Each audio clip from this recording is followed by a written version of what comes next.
이사야 57장 14절에서 21절. 그가 말하기를 도두고 도두어 길을 수축하여 내 백성의 길에서 거치는 것을 제하여 버리라 하리라. 오늘 이 말씀을 읽으면 1차적으로 바벨론 포로 되어서 20년이 지난 뒤에도 아직도 남아있는 사람들을 위해서 외치고 있는 말씀인 것을 들어 알 수 있습니다.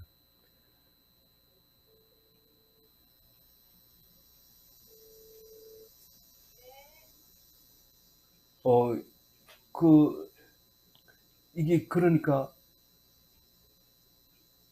내 백성의 길에서, 이 말은 내 백성이 이제 돌아가는 예루살렘으로 돌아가는데 걸림돌을 다 없애라, 수축하라, 이러면 길을 확장하라, 이런 말입니다. 비포장 도로는 포장을 하고 떨어져 나간 도로는 고치고, 이게 수축하라는 거죠. 그리고 낮은 데는 높게 돋우고 또 높은 데는 좀 깎아내리고, 이렇게 해서 수축을 하게 되는데, 왜 수축을 해야 되냐면 마차에다가 온갖 그 기명을 실어야 되는데, 물론 레위인들한테 레위인을 뽑아가지고 이 성물은 지고 가도록 이렇게 다 준비를 합니다만은, 그러나 이 레위인들을 뽑아가지고 짐을 지쿠는 것까지도 다 이렇게 수축하는 데 해당되는 거죠. 하여튼 내 백성이 예루살렘으로 돌아가는데 거치는 것이 없게 하라, 이런 얘기를 합니다. 이 말씀을 읽으면 예수님이 오시기 전에 세례 요한이 주님이 오시는 길을 준비하라, 그러면서 회개하라, 이런 거하고 마찬가지죠.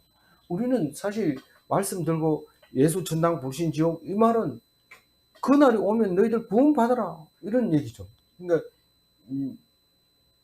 수축하라, 이런 뜻입니다. 너희들 지금 마음속에 악한 것이 있으면 씻어버리고 이제 하나님이 맞이할 준비를 하라, 이런 뜻이죠. 하나님이 딱 와서 재판을 할 때 너희들이 깨끗한지 안 깨끗한지 그걸 하기 위해서는 너희들이 마음을 지금 빨리 돌려야 된다, 그런 얘기입니다. 그래서 용기를 북돋아주고 기죽어 있는 사람 살리고, 이런 겁니다. 기 살아있는 사람은 돋아줄 데가 없습니다. 그럼 뭐 어떻게 해줄 방법이 없어요. 그러니까 기가 죽어 있는 사람들에게 자꾸 권유해서 힘을 얻도록 북돋아 주는 것을 도두어, 이렇게 말하는 거죠. 그래서 실제로는 어때요? 실제로는 기죽어 있는 거죠. 그가 말하기를 할 때 그가 누구래요? 하나님이죠. 내 백성 할 때 나는 누구예요? 하나님이죠. 하나님이 말씀하시는 건데, 하나님 앞에서 기죽어 있는 사람한테 이 말을 하고 있는 겁니다. 만약에 기살아 있는 사람한테는 14절 말씀을 한 게 아닙니까? 사실 아니라는 말을 할 수 있는 겁니다. 왜냐하면 도둑 게 없으니까. 기가 살아 있는 사람은, 기죽어 있는 사람한테 야, 일어나라, 가자, 이런 의미처럼 들리게 되죠. 15절 읽어봅니다. 지극히 존귀하며 영원히 거하시며 거룩하다 이름하는 이가 이와 같이 말씀하시되, 내가 높고 거룩한 곳에 있으며 또한 통회하고 마음이 겸손한 자와 함께 있나니, 이는 겸손한 자의 영을 소생시키며 통회하는 자의 마음을 소생시키려 함이라. 오늘 9절로 보니까 8절밖에 안 돼요. 그래서 구약 성경 묵상 중에서는 아주 짧지만, 그러나 한 절이 길기 때문에 양은 그렇게 적은 편에 안 들어가죠. 그래서 지극히 존귀하며, 이걸 지존이라고 그러죠. 지존, 지극히 존귀하며 영원히 거하시며, 영원하신 거죠. 하나님은 지존하시고 영원하시며, 우리는 없어질 것 같이 보이지만 하나님은 영원하시다. 그래서 우리는 하나님을 의지하게 되면 죽음에서 벗어날 수 있는 거죠. 왜냐하면 하나님이 우리와 함께 하시기 때문에. 그래서 영원히 살아 계시며 거룩하다 말하는 거죠. 거룩하다. 우리는 다 똑같은 줄 알아요. 우리는 인간이면 다 똑같고 창조된 건 다 그럴 거룩하다 이러면 창조된 게 아닌 우리를 창조한 그런 의미를 가지고 있죠. 거룩하다, 이 말은. 그래서 창조하신 하나님의 이름을 부르는 이라고 불러지는 그분, 그분이 하나님이 말씀하시는데, 내가 높고 거룩한 곳에 있으며, 하나님은 높고 거룩한 곳에 있습니다. 삼청천 하늘 위에 있습니까? 칠청천 하늘 위에 있습니까? 그때 이제 다른데요. 시대에 따라서. 사도 바울은 삼청천에 갔다 왔다고 그렇게 얘기를 합니다. 뭐 우리 눈에 보이는 것은 일청천이고 구름 위에 있는 것은 이청천이고 그 위에 하나님 계시다 이렇게 말하기도 합니다. 그래서 아주 높은 곳에 계시면서 하나님이 또 그곳은 거룩하다. 그래서 우리는 안 가봤지만 분명히 그것은 천국이다. 하늘나라 나라다. 그래서 성경 공부를 하다 보면 뭔가 천국 얘기를 합니다. 온 데가 다 천국 얘기를 하는데 우리가 아무도 본 사람이 없는데 천국을 그렇게 동경하고 있습니까? 그렇게 하면서 자꾸 묵상하다 보면 너희들이 이 땅에서 천국 삶을 살아야 천국에 갈 수 있다. 이런 소리를 듣게 됩니다. 어디 있어요? 제가 어디 있는지 안 찾았으니까 뭐 찾아봐야 되겠죠. 근데 이 땅에서 천국 삶을 살아야 된다. 어떻게 그렇게 가능합니까? 가능하다. 그게 딴 게 아니라 하나님의 말씀으로 말미암아 특별 은총을 입었을 때 가능하다. 그런 말을 하고 있는데 그 말을 어떻게 그렇게 말할 수 있습니까? 라고 얘기하면 오늘 읽은 말씀 속에서도 그 소리가 나오는 거죠. 그게 근본적인 말씀이지만 자세한 내용은 책에 있는 거죠. 성경 속에 있는 거죠. 그 자세한 내용이가 오늘 그겁니다. 통회하고 마음이 겸손한 자와 함께 있나니. 높고 거룩한 곳에 있다면서 통회하고 마음이 겸손한 자와 함께 있다는 것은 또 무슨 말입니까? 거꾸로 읽으면 돼요. 무슨 말이냐면 통회하고 마음이 겸손한 자가 높고 거룩한 곳이다 라고 생각하면 되죠. 그래 막 성경을 함부로 읽어도 됩니까? 읽어보십시다. 이 통회한다는 얘기는요, 얻어맞아 가지고 엉망으로 터져 있을 때 마음이 괴로워하는 것을 통회한다고. 사실 이거는 회개한다는 말로 우리가 바꿔서 해석하고 이해를 하고 있습니다만, 얻어맞을 짓을 해서 얻어맞은 거라고 생각한다든가 무슨 뭐 힘이 없어 얻어맞았다든가 어쨌든 간에 고난을 당하고 힘들어하고 있는 것을 통회한다고 얘기를 하고 있습니다. 그 사람하고 함께 하겠다. 두드러 패고 높이 올라가고 큰 소리 지르고 악을 발악을 하고 이런 사람은 통회하고 거리가 먼 거죠. 거리가 먼 거죠. 그런 사람 속에는 하나님이 안 들어있다는, 안 계신다는 거죠. 마음이 겸손한 자, 낮아 있는 사람, 겸손한 자라고 그러니까 장로가 돼서 겸손하게 하려고 걸음도 천천히 걷고 말도 천천히 하고 또박또박하고 그런데 그건 겸손이 아닙니다. 겸손은 내 마음대로 하고 싶다 해서 되는 게 아니라 힘들고 어려울 때 자동으로 겸손이 딱 들어가는데 어떤 때냐면 나는 별로 한 게 없고 죄만 지었고 살아날 가능성이 없다. 완전히 포기한 상태. 그때 그걸 겸손하다고 얘기합니다. 그래서 나도 동의하고 마음이 겸손해야지 이런데 마음대로 안 되죠. 하나님이 그런 사람만 골라가지고 함께 하기 때문에 다시 말해서 사람이 하나님을 모시기가 불가능하고 하나님이 내 속에 들어오려고 나를 고통을 주고 힘들게 하고 그렇게 한다는 것입니다. 말씀을 들을 때는 비슷한 것 같은데 현실에 가보면 그게 도움이 안 되거든요. 이렇게 얘기할 때 자세히 읽어봅시다. 이는 겸손한 자의 영을 소생시키며 통회하는 자의 마음을 소생시키려 함이라. 하나님이 배부른 사람한테 내가 뭐 어떻게 하려고 그런 게 아니다. 가난하고 힘들고 혼란당하고 고통스러운 사람에게 힘을 얻고 용기를 얻고 소생시키게 하려고 내가 함께 하는 것이지 내가 뭐 잘 나가는 사람한테 내가 뭐가 필요 있겠느냐. 그 얘기를 하고 있는 겁니다. 그러니까 이 말씀에 대해서 빼도 박도 못하는 거예요. 그래 환난 당하는 사람을 하나님이 외면합니까 안 합니까? 그게 뭡니까? 째다카예요. 그게 째다카. 지금 내가 이제부터 째다카를 시행하겠다. 그 얘기를 하려고 하는 거죠. 그래서 내 죄를 통회하고 하나님 내가 죄를 지었습니다. 내가 입이 10개라도 할 말이 없습니다. 이렇게 했을 때 하나님이 돌아보시는 거죠. 근데 꼭 그렇게 얘기해야 되니까 그렇게 얘기 안 하고 보통은 하나님 왜 나를 만들었습니까? 내 같은 인간을 만들어서 왜 이렇게 힘들게 만듭니까? 이럴 때 하나님이 탁 함께 하면서 야 이거 내가 만드는 걸 내 작품을 네가 왜 함부로 평가하냐? 이렇게 얘기할 때 하나님 용서하여 주옵소서. 이 계집종 요원이 주님 뜻대로 하옵소서. 이렇게 했을 때 하나님이 탁 함께 하시는 거죠. 16절 읽어봅니다. 내가 영원히 다투지 아니하며 내가 끊임없이 노하지 아니할 것은 내가 지은 그의 영혼이 앞에서 피곤할까 합니다.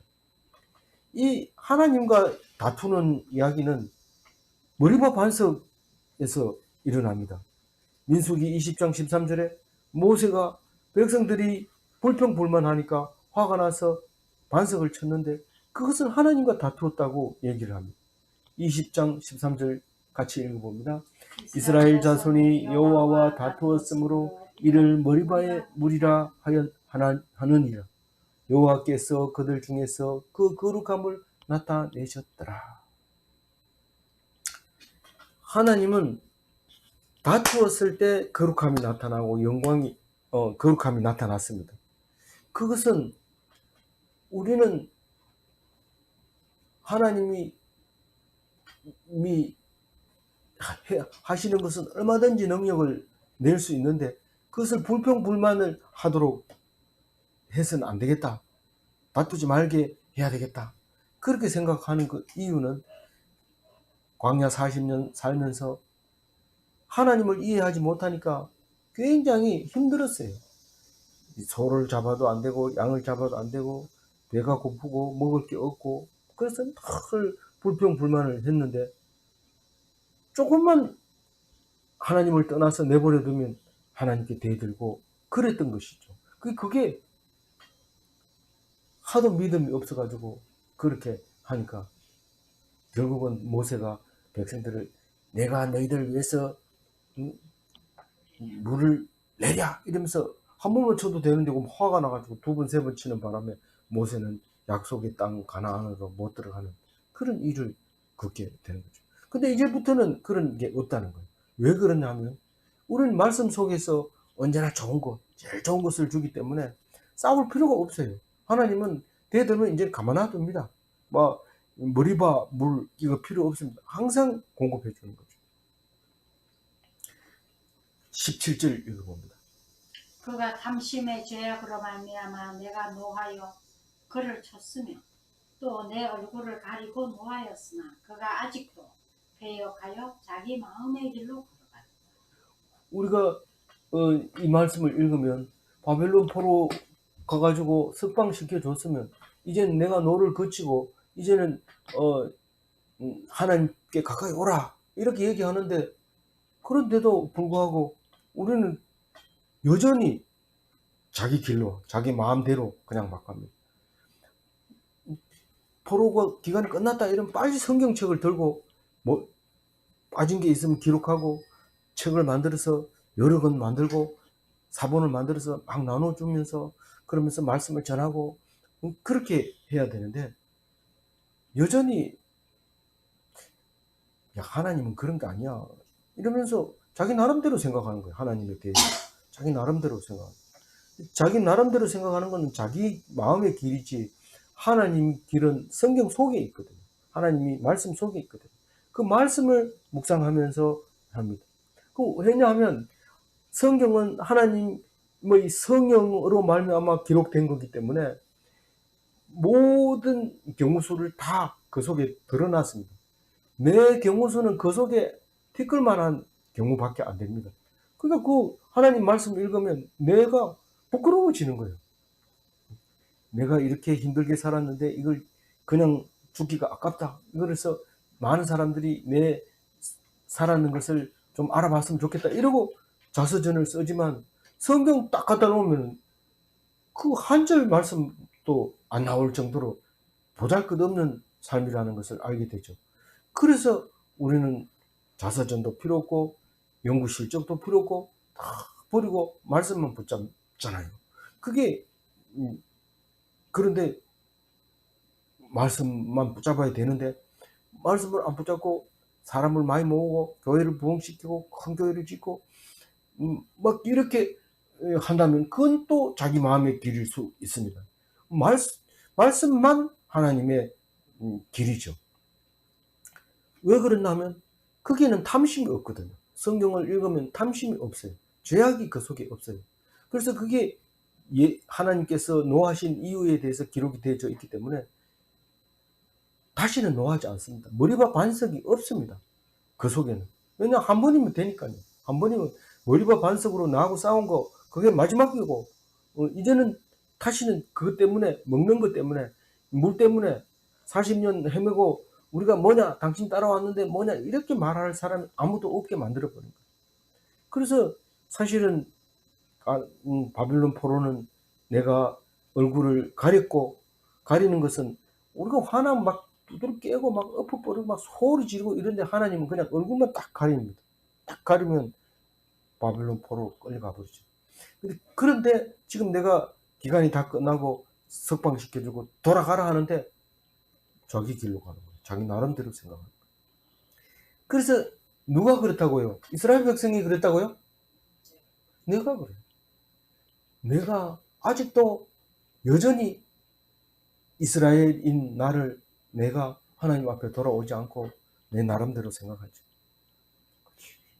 어떤 사람은 열심히 돈을 버는 부동산을 가지고 자기 길로 생각하고 그것만 꼭 붙드는 사람도 있고, 어떤 사람은 마누라만 꼭 붙드는 사람도 있고, 뭐 자식만 꼭 붙들고 있다가 자식을 마음에 안 든다고 욕하고 막 이런 사람도 있고, 그러니까 자기 길로 가는 거예요, 전부 다.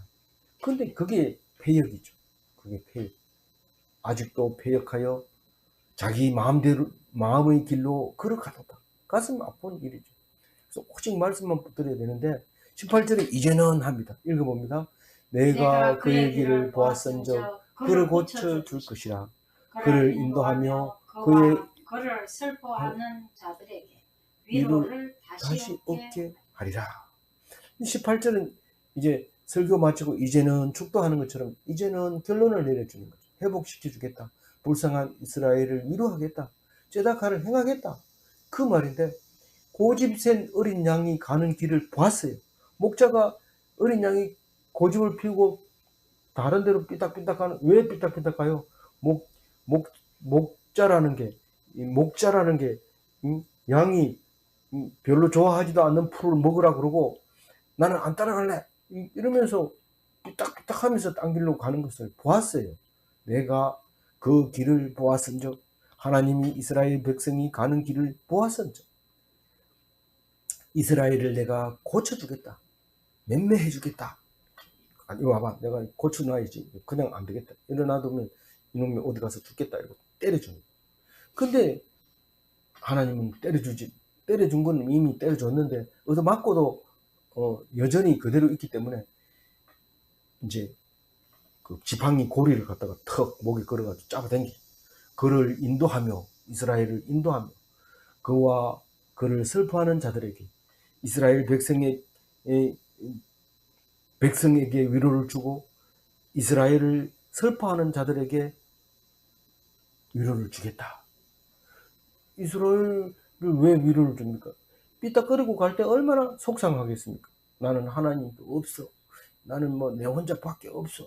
그러면서 기죽어 가지고 비틀비틀한 그 목자가 딱 봤어요. 그냥 안 놔두죠. 그 지팡이 끝에 이렇게 굽었는 거 그거 목에 딱 끌어 당기면 뭔지도 모르고 딸려오는데 나중에 보니까 목자니까. 그래서 푸른 초장으로 인도하면 그때 가서 새끼도 놓고 막 놓고 뭐 좋아가지고 이러고 우리 목자 최고 이런데, 그럴 때까지 내가 강제로 끌고 가겠다. 위로해주면서 가지 마라. 내가 있잖아. 왜 어디로 가? 이러면서 위로를 다시 얻게 하리라. 그렇게 말씀하고 있습니다. 19절 읽어봅니다. 입술의 열매를 창조하는 자 여호와가 말하노라. 먼데 있는 자에게든지 가까운 데 있는 자에게든지 평강이 있을지어다 평강이 있을지어다 내가 그를 고치리라 하셨느니라. 하나님은 말씀하신 건 다 이루시거든요. 그래서 천지 창조할 때도 입으로 딱 말하는데 그 입술의 열매로 다 창조한 거죠. 근데 우리는 하나님의 속성을 닮아가지고 우리 입술의 열매가 있습니다. 그래서 말한 대로 다 돼요. 믿음대로 다 돼요. 기도한 대로 다 되거든요. 그게 하나님을 닮은 이스라엘 백성이기 때문에 그래요.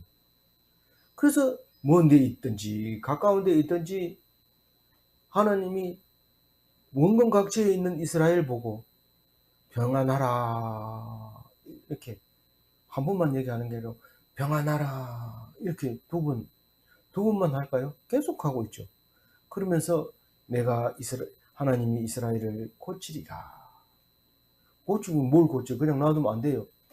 자꾸 삐딱삐딱하고 가면 속 상해가지고 얻어맞고 터지고 이래가지고 기죽어서 가면 잘난 체 하는 거는 이 목자한테 해당이 안 될 수 있어요. 하나님 필요 없을 수 있어요. 자기가 잘났기 때문에 뭐 고개를 돌려버리면 그건 나름대로 그냥 살다가 가는데 하나님 백성이 아니죠. 근데 하나님께 돌아오면 다 고쳐서 하나님 최고 이렇게 얘기하는 거죠. 자기 길로 가는 사람은 어떤 사람일까요? 하나님이 하는 사람은 어떤 사람일까요? 자기 길로 가는 사람은 능동적인 사람이죠. 자기 자신의 노력으로 가는 사람인데 불안하죠. 자기가 있는 게 든든한 사람은 별로 없습니다. 내가 해야지 마음이 안심이 되지 네가 하라고 하면 불안해. 사실은 그렇게 하지만 능동적으로 하는 사람은 거꾸로입니다. 다시 말해서 자기가 했는 게 다 불안합니다. 뭐 지붕이 샌다 이러면 가서 지붕 고쳤는데 비가 오면 또 다른 데로 새는 거 아니나 이러고 비가 오면 걱정하고 그렇죠. 뭘 고쳐놓으면 그게 고친 게 작동을 잘할까 밤전에 누워가지고도 그럽니다. 근데 능동적이지 못한 사람, 수동적인 피동적인 사람은 여보 저기 물 새요 그 자다가 또 저기 물 새요 이러고 보기 가서 칼이 안 들면 대장간에 식칼이 귀하다 이러면 뭐 편안하죠. 뭐 능동적으로 안 하기 때문에 그냥 피동적으로 입만 가지고 하기 때문에 그렇게 그게 의인이라는 거예요. 그게 의인. 아무것도 안 하고 그냥 불평불만만 얘기하고 가만히 있는 게 그게 자기 길로 가는 게 아니고 하나님만 바라보고 그 만약에 그런데 마음에 안 들었다. 그리고 집 놔두고 가버렸다. 그럼 물이 막 새도 그거 살아야 돼요. 근데 잠시 외면했지만 내가 화가 나서 나왔는데 다시 돌아와 보니까 뭐 물도 새고 막 또 열심히 고쳐주죠. 그리고 그래도 여전히 비동적으로 살죠. 그러면서 그 남편을 화 안 나게만 하면 편안합니다. 근데 시기 나게 하고 그러면은 혼나는 거죠. 실제로 우리가 능동적으로 하면 할수록 불안한 건 현대자동차 직원들은 현대자동차를 대그제화할 것 같이 생겼지만은 현대자동차는 불안해서 안 타요. 현대자동차 직원들 주차장에 가면은 현대자동차만 있죠. 왜 그러냐면 현대자동차는 싸게 팔고 또 안 타면은 정문에 못 들어오게 하고 이럴까 있는 거지. 사실은 불안해서 못 타는 거예요. 남의 차는 믿음이 가는 거죠. 왜냐하면 고장 나면 막 가서 따지고 막 이러죠. 근데 현대자동차를 탁 타고 가다가 고장 나면 자기가 얼굴이 부끄러워서 못 하죠. 그러니까 능동적으로 하는 것이 평안이 없는 거예요. 그럼 교회 다니는 사람들 바보 만드는 거 아닙니까? 자기들이 능동적으로도 안 하고 그냥 가만히 있으면은 그런 교회는 안 갈래요. 오지 마세요. 그럼 참 열심히 일해가지고 한번 마음이 불안해 이렇게 살든지 그렇게 얘기합니다. 지금 결론이 그겁니다. 20절 읽어봅니다. 그러나 악인은 평온함을 얻지 못하고 그 물이 진흙과 더러운 것을 늘 솟구쳐내는 요동하는 바다와 같으니라. 이게 우리 한국에서는 이게 뭔 말인지 잘 모릅니다. 그 미국 옐로스톤이라는 데 가보면은 그 물 밑에서 이제 그 온천수가 나오는데 뭐 바깥에서도 나오죠. 바깥에 그냥 물이 없는 곳에서도 막 나오는데 유황과 뭐 진흙과 이런 게 막 솟구쳐 올라옵니다. 물이 솟아 오르고 이제 진흙이 올라오기도 하고 유황이 올라오기도 하고. 근데 그게 물 속에 있으면은 그게 아주 호수 자체가 그 오염이 되죠. 그래서 물을 못 먹고 고기들도 못 살고. 근데 옐로스톤 안에는 그 특별한 동물만 살지 아무나 그게 못 사는 유황이 녹아 있는 그런 그 호수가 있게 되죠. 손가락처럼 생긴 그 호수가 있습니다. 그거를 얘기하는 거예요. 뭐 좀 조용하게 책 좀 읽으려면 고롱고롱 이런 소리 나요.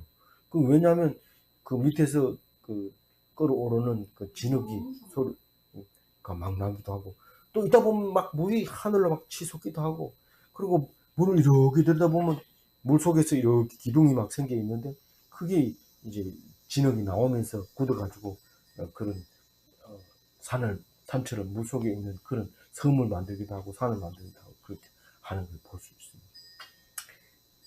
그게 누구냐면 능동적으로 하는 악한 사람들이 하는 것처럼 그렇게 표현하고 있는데 일하지 말라는 거 아닙니다. 하나님이 하라고 하는 것만 하면 됩니다. 그 외에는 하나님보다 앞선 것은 다 능동적인 거고 하나님보다 뒤에 서서 하라고 하는 것을 열심히 하면 그건 수동적인 거죠. 하나님께서 하라고 하는 대로 하기는 피동된 거죠. 피동된 거. 마지막 절입니다. 21절입니다. 내 하나님의 말씀에 악인에게는 평강이 없다 하셨느니라. 그 악인은 평온함을 얻지 못하고 하고 악인에게는 평강이 없다 이 같은 말인데 다른 말로 표현했네요. 다른 말로 표현했어요. 그 똑같은 말을 왜 그렇게 했을까요? 우리가 잘 못 알아들으니까 그래요. 이게 이제 오늘 그 57장이잖아요. 이사야 57장 1절과 21절하고 같은 말을 하고 있어요. 1절에는 뭐라고 했을까요? 한번 읽어볼까요? 의인들은 악한 자들 앞에서 불리워 가도다. 그들은 평안에 들어갔나니 바른 길로 가는 자들은 그들의 침상에서 편히 쉬리라. 이 의인들은 빨리 죽잖아요. 악인들보다. 왜요? 악인들이 온갖 그 누명을 씌워가지고 십자가에 달게 하는 33살에 죽게 하고 젊은 사람들이라도 의인은 다 그렇게 빨리 죽게 만들어 버립니다. 그것은 다른 게 아니라 안식에 들어갔다. 너희들은 지금 나가서 일을 열심히 하고 삼복더위에도 땀을 흘리면서 목숨 걸고 일해야 되지만 의인은 지금 침상에서 편하게 쉬고 있다. 그 얘기를 하고 있습니다. 아 그래요? 그래 죽음이 축복이라는 거 말하는 거죠. 아무에게나 죽음이 축복이 아니라 의인에게만 죽음이 축복이 되는 거죠. 왜 악인에게는 죽음이 축복이 안 됩니까? 내가 죄를 지어서 죄의 값을 치르지도 않고 그만 잘못해서 했다 소리도 하지도 못하고 그만 죽어버렸어요. 그럼 죽으면서 마음이 편할까요? 불편할까요? 평강이 없어요. 근데 의인은 다 예수님한테 맡겨버리고 예수를 믿음으로 죄가 싹 씻어졌기 때문에 할 말이 없어요. 내가 너희들한테 죄 지은 거 없다. 그리고 하나님 할렐루야 내 영혼을 주님께서 받았소서 이러고 탁 던지니까 평안하죠.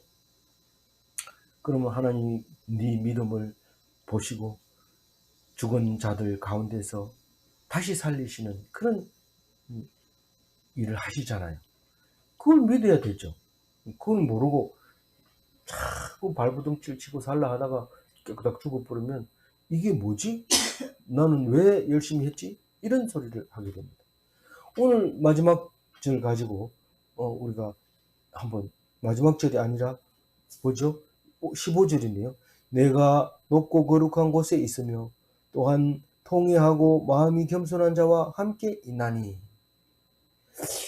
이거를 읽으면은 왜 제가 결론을 이렇게 낸지 모르겠는데, 남의 잘못을 지적하면서 자기 잘못을 잘 모릅니다. 그런데 오늘 성경 말씀은 나의 죄를 항상 보게 합니다. 네 죄가 이렇다, 네 죄가 이렇다. 오늘 우리 죄는 어디에 나와 있어요? 몇 절에 나와 있어요? 어, 어, 아니, 우리 죄가, 그, 아까 했었잖아요. 각기 제 길로 가는, 그럼에도 불구하고 아직도 배역하는 17절처럼. 그 17절 같은 게 이제 나의 죄를 보게 하잖아요. 그래서 회개하면서 말씀을 읽은 자와 안 읽은 자가 다른 것은 내가 죄인이다. 이렇게 말하면, 저 사람 성경 읽었구나. 이렇게 생각하죠. 근데 안 읽은 사람은 내가 뭔 죄가 있냐? 니는 모두 잘못하고 이러면서 남의 잘못을 지적하게 되죠. 아무쪼록 말씀을 통해서 늘 죄인으로, 그래서 하나님께서 불쌍히 여기고 내가 너를 만들었다. 내가 너를 고쳐주려고 그런다. 내가 너를 구원하려고 그런다. 이 소리를 들으셔서 이 땅이 천국으로 되는 귀한 삶을 사시는 기독인이 다 되시기 바랍니다. 기도하겠습니다. 하나님 감사합니다. 오늘 더운 여름날을 지나면서 우리에게 말씀과 함께 할 수 있게 해주셔서 감사합니다. 오늘은 특별히 짧은 묵상을 하게 하면서 우리는 패역한 인간이고 이제는 하나님께서 옳은 길로 인도하시려고 하시는 건데 우리 입술이 늘 하나님을 향하게 하여 주시옵시고 입술의 열매대로, 말한 대로, 믿음대로, 기도대로 된다는 것을 기억하면서 입술을 잘 단속하며 찬양하는 입술이 되게 하여 주옵소서. 감사하옵고 우리 주 예수 그리스도 이름으로 기도 올리옵나이다. 아멘.